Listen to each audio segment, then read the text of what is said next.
I'm so glad you could join us this week. This week we have USA Today's bestselling authors Mary Lancaster and USA Today bestselling author Sandra Sookoo, and we're also going to talk about USA Today bestselling author, because I don't get tired of saying that part, Maeve Grayson's book, which came out this week as well. Ladies, thank you so much for joining us today. I really appreciate you taking the time to be with us. Sure, no problem. Great. Mary, your book came out yesterday. Well, Yes. actually, by the time this airs, it will have been early in the week. And it's Unmasking Sin. Is that right? The third book in the Pleasure Garden series? That's right. Yes. Yeah. Can you tell us a little bit about the book and a little bit about the hero and the heroine in them? Okay. The book, again, it takes place at the Maid Pleasure Garden.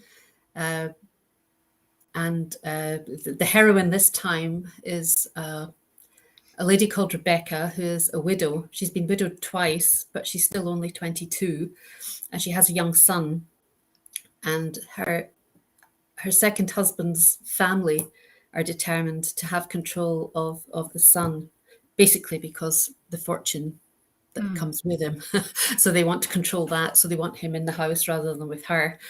And anyway, also everybody started to believe that she's been murdering her husband, and where this rumor has come from, she doesn't know. But so no one will talk to her. She's completely isolated. So she tends to go up to Maida Gardens, where up for the nights of the masked balls. So nobody knows who she is, and she just sits there by herself, so she can be around people without having to talk to them. And then she meets this guy who she thinks could be a good friend of hers. But what she doesn't know is that he's been hired by her uncles to prove that she did kill her husband. Oh. So that's a bit of a difficult start to the relationship. So it's not progresses from there before they reach an understanding, and you start to discover who the sins really belong to. And they're not really hers, obviously. Because she's the heroine. The hero. If they were Rebecca's, it would be a different kind of book. Yeah. Yes, it would. Not romance. My hero has cropped up in, or at least his name has a couple of times, as a solicitor who has ways of finding things out. And he was actually responsible for proving that the hero of the last book, and Unmasking Deception, that he had not committed the crime he was accused of. So he's beginning to get a little bit famous for that kind of thing. So we're fond of him already. I still can't. Well, I hope so. I still can't quite get over that they were actually called pleasure gardens. That just seems that just seems so slightly risque, and maybe it's a modern sensibility looking back at the words in the description, but I think so. It's got different connotations now, especially in the world of romance. But there are all kinds of pleasures. They would float up the river on little boats and eat and drink and dance, and that kind of pleasure. Not necessarily anything naughtier. No, but the idea of being masked is kind of a lovely thing. And the masks on the covers are always so gorgeous, aren't they? Mm-hmm. Yeah, I love them. Yeah, they really are. But it gives you lots of opportunity in the story as well for misunderstandings and who is who, and so I quite enjoy it. It's giving me a lot of fun. Yeah, that makes sense, and getting to know people in different ways, because you don't know who they are to begin with, so you know them through their words and deeds instead of reputation. Awesome, very cool. How many more books are planned in the Pleasure Garden series? There are 2 more. There's Unmasking the Duke, which comes out in February, I think. Oh, that's soon. Yeah, and then Unmasking the Thief in April, I believe. Awesome. And then there's a sort of spin-off series to come after that of novellas called Gentlemen of Pleasure. So. Very cool. Yeah, I haven't had a chance to see the covers for the rest of the series yet. They haven't come across my desk yet, but I did love this last one, especially the blue bottle on the table, and it's just a really lovely. It's a lovely. Yeah, it's gorgeous. Setup. Yeah. Awesome. So the second book to come out this week is Maeve Grayson's book, and Maeve couldn't be with us this week because she's in Kentucky. and so she's recovering along with her community from some of the tornado damage. She's safe and sound and well on her way back to normal, but she was not able to be with us this week. But her book, which is part of Time to Love a Highlander series, Taming Her Highland Legend. It's book 2 in the series, came out this week, and it's a time travel Highlander story, which is, like, who doesn't love that? So I'll be sure to put the link to her book along with both of the other books in the comments with the chat, so that if you're interested, you all can get it if you don't have it already. The covers for those are gorgeous too, and the setups for those are lovely. I love the idea of going back in time and having to choose between the love that you find back in time or your own time and everything else attached to it. So the stakes are always very high in those books. But so I'll make sure I put the link so you guys can get it if you don't have it already. And we are going to wish Maeve the very best of luck in recovering. It's a rough time of year. It's never a good time to get hit by a tornado, but it's I think particularly rough for it to happen this time of year when everybody is nesting so much. But and Sandra, your book comes out actually today, the day that this airs is when your book comes out, and it's one of the Storm Brothers. Yeah, it's actually a novella that bridges the first part of the series to the second part of the series, because when I was originally contracted with this series, it was just for 3 books. And then in the middle of writing the first book, Dragonblade decided that I needed 3 more books for this series. So I didn't have any more brothers at that point. So I needed something to bridge, brothers and cousins. Mm-hmm. And so this novella came up, and it's like a scavenger hunt kind of a thing that pulls the broken family together. Mm-hmm. Yeah. So the boys have to try to get along with the cousins, and it doesn't work out as well as they hoped, because I have 3 more books after this to deal with all of that stuff. So that's what's happening. So your heroes in this series have had interesting challenges, I think, some of them, haven't they? Yeah, they have like mental health challenges, all of them. Like Andrew has anxiety really bad, and Finn has depression, and Brand, he doesn't know how to deal with life since he was the baby of the family, and he wasn't really expected to amount to much of anything. So now he's a player kind of thing, and and they all got knocked for a loop when they found romance. So they all have to weed through that, plus their relationships with their brothers and their family, and it's a whole big thing. Yeah, I think Emily had talked about how your heroes inspired her to give one of her characters agoraphobia. Oh yeah. Yeah. It's been interesting because obviously they didn't call mental health challenges what we call them today. So, it's been interesting to put forth that. But, most of the reader reviews have been great. I have people emailing me all the time, thanking me for putting this, this challenge or whatever, bringing it to light. And, they're really glad about that because you just don't see it. You don't see it in a Regency romance. And it feels much more real, like when there's a hero that's relatable, when there's somebody who is not, No, definitely. It's just they're all struggling. Everybody struggles with something, Yeah. And the great thing about this series is, these struggles just don't end at the end page. They continue. All the character arcs go through the series, so the boys have ample time to figure out their lives. So, and this is the Storm Christmas Legacy. Is that right? Yes, that's right. And Andrew and his now wife are the lead couple in this novella. And what I did was I revisited the couples that everybody liked before, and then I'm introducing everyone to couples that will come up in the next 3 books. Awesome.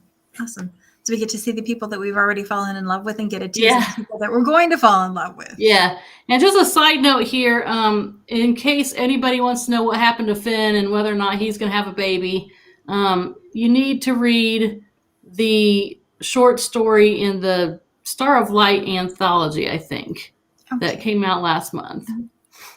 Because everybody wants to know about him. So Well, this is still a perfect time to be reading both of the holiday anthologies. Fit really well this year. So awesome. So can you guys talk a little bit about how you write, whether you like to know where the story's going all ahead of time or whether you get it in bits and pieces? Do you Sandra in particular, do you get your heroes first? Do you know that depends on the book, really. Sometimes I can see if I have my cover in advance, sometimes I get inspired by my cover, or sometimes I will see a painting or a picture like on Pinterest and then get inspired that way. That's what happened with Finn's story. I remember you sending me the picture of the drawing. And as for me, I'm a big plotter. I'm a big outliner. In fact, this is what I use.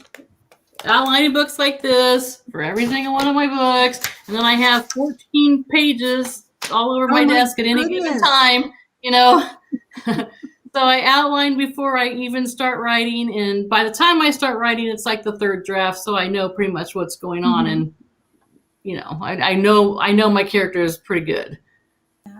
Yeah. Awesome. That's a lot of preliminary work before you get to the it's a lot of preliminary work. It's a lot of research, that goes on. And by the time I'm done, my notebooks are like really fat, by the time I have to rubber band them together and complete the project. But that's just always been my process, and I don't expect it to change. If it's not broken, there's not a good reason to try and fix it. Yeah, exactly. In fact, if you can see, those are my outlining notebooks just from this year. Oh my goodness! So I keep them all on my shelf. I actually have a really big tub of them from the last 4 years.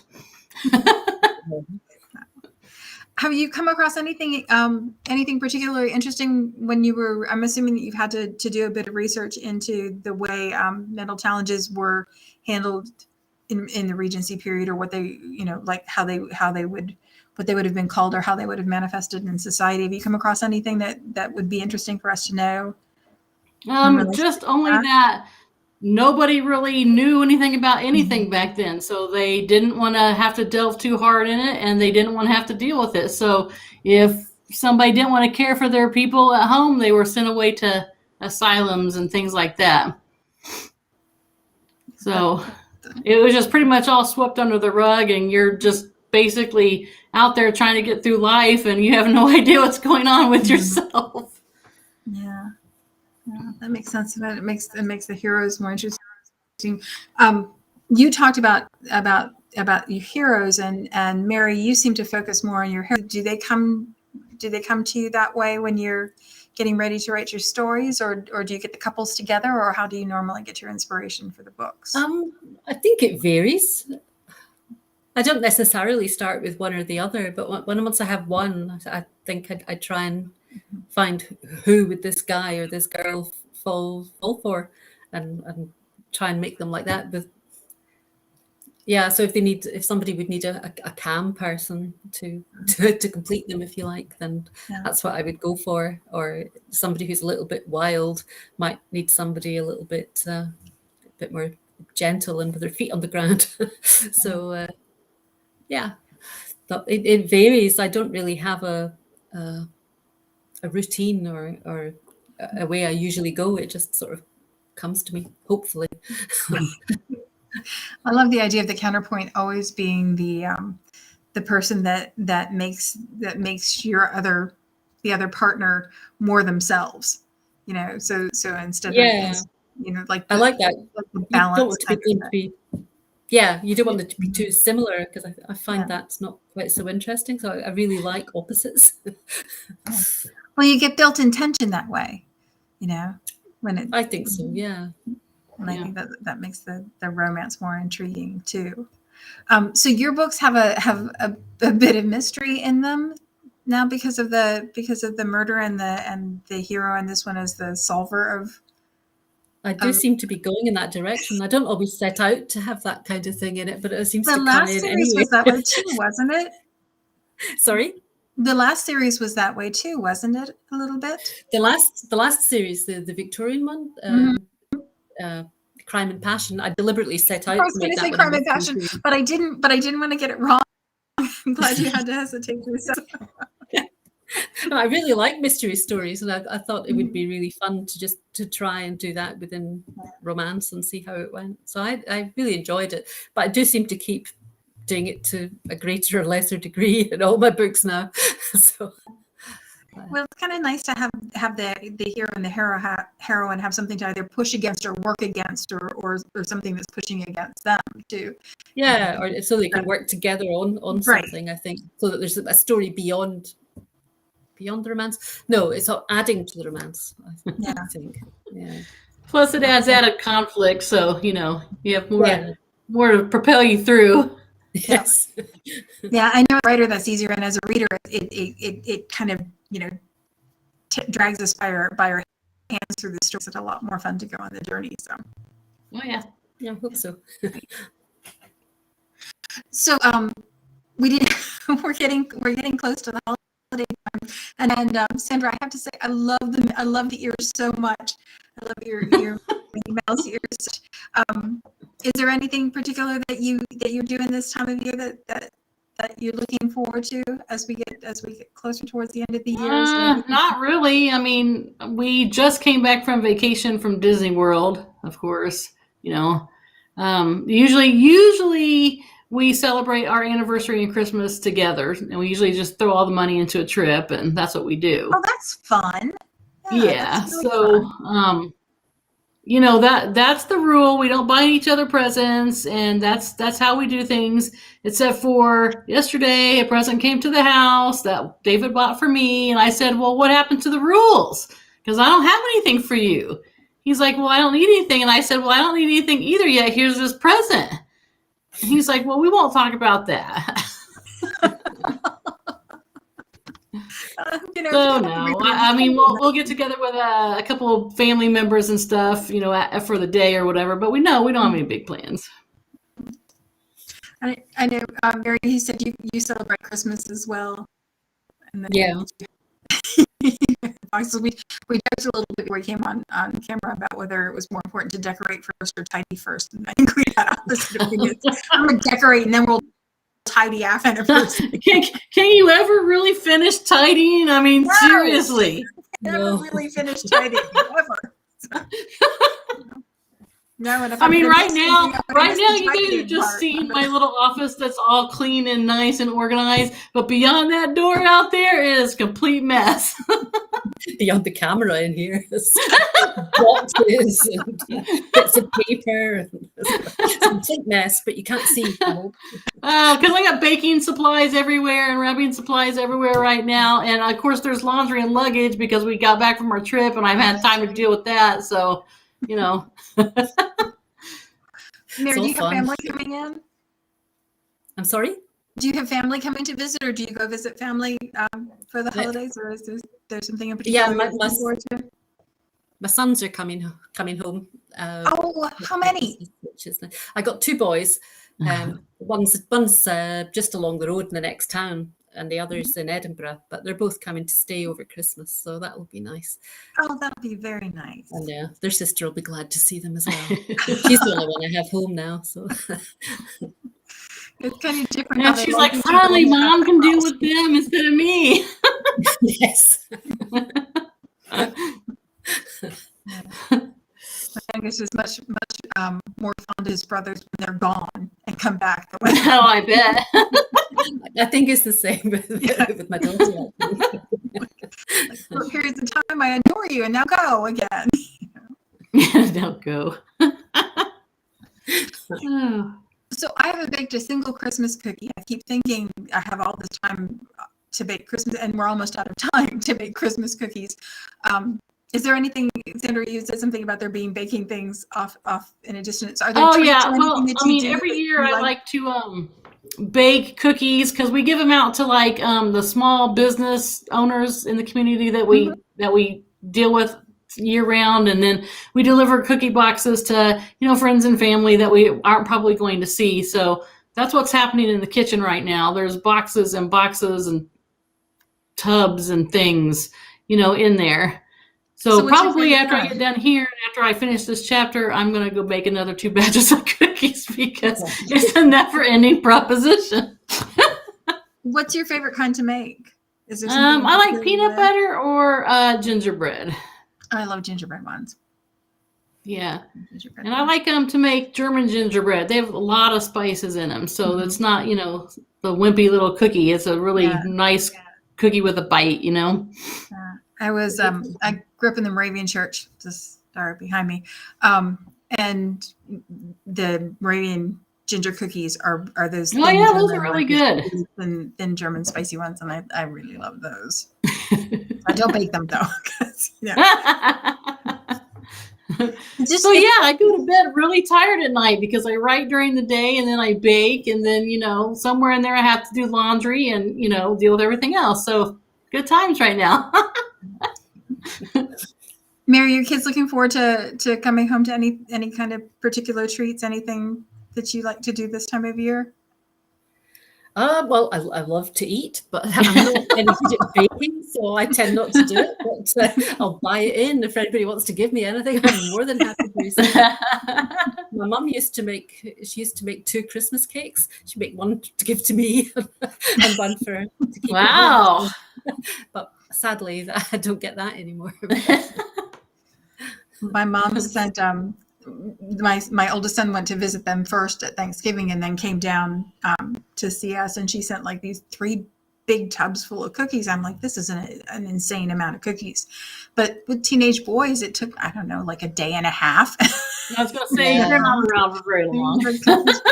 So I'm always trying, because I love to bake, but I don't particularly want them in the kitchen when I come down to get coffee, because it just seems like it's the easiest thing in the world to get a cookie to go with your coffee. Yep. Well, yeah, and that's why I have to get rid of all of them here,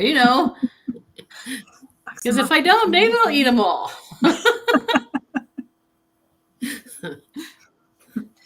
So, Mary, you said you have 2 more books planned in the Pleasure Garden series, and then spin-off series after that. And Sandra, I know you've got more. I know you have more Storm Brothers, because I just got another cover for those. So Yeah, after this Christmas novella, there's 3 full-length books with all the cousins: William, Isabel, and what's her name? Carolyn. Carolyn's the one that has dyslexia, so that was an interesting book to write. Oh my gosh, that was an interesting book, and I kept having to ask people if I was doing it right. I even had I sent out like surveys to people who had dyslexia, and I wanted to know how the world looks to them, and what they had to overcome or what they deal with every day. So that'll be interesting. And then after that, I've got another series for Dragonblade coming out called The Willful Winterborns. That's cool. It's a 3-book series, and it's supposed to have humor in it, and I'm doing a pretty good job of that right now, because I'm writing the first book in that series right now.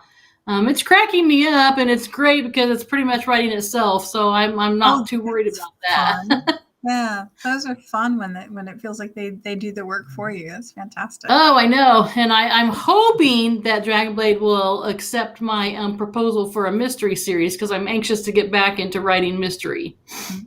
That'd be exciting. We have so many books coming out next year. I was looking over the calendar of the new authors that are coming in, the existing author series and stuff, and it's really exciting. It's going to be an exciting year, I think, for everybody next year. Oh, it's a busy year, that's for sure. Lots of stuff coming. Lots of stuff coming.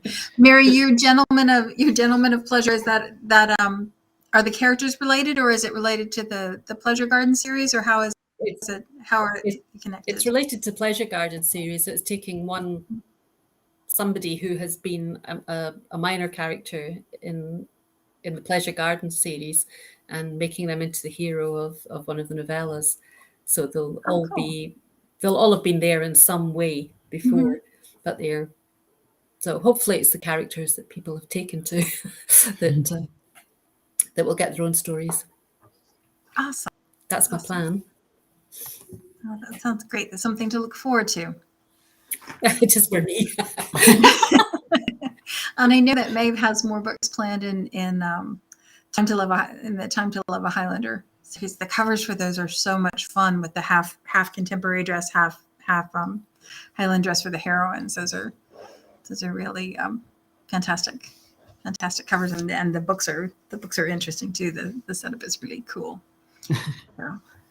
Well, ladies, thanks so much for taking the time to talk to us today. I really appreciate it. I'm wishing everybody the happiest of holidays, however you celebrate them. Yeah, you too. We'll be back. Thank you. We'll be back next week. Anna St. Clair has a book coming out next week. I think that's our only release for the holiday week, but we'll be back to talk next week.